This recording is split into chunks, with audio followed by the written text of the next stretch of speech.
Magandang umaga naman sa inyo mga kasaka.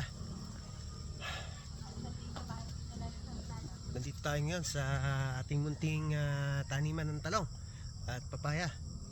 At habang maagi tayo makapag-prepare ng ating mga halaman.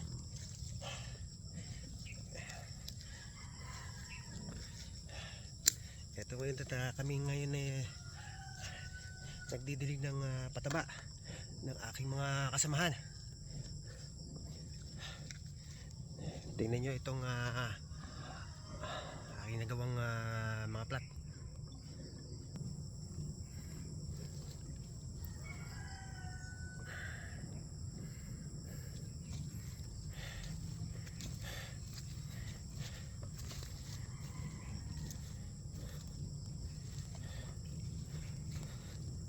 Ano masasabi mo kasamang Clarissa?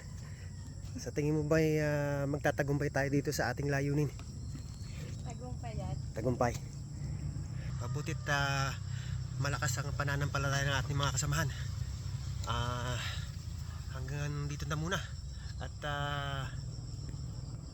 pupunin po namin muna ng mga papayang mga gilid para hindi po masayang ang lupa. Sige, almusal muna kayo mga kasaka.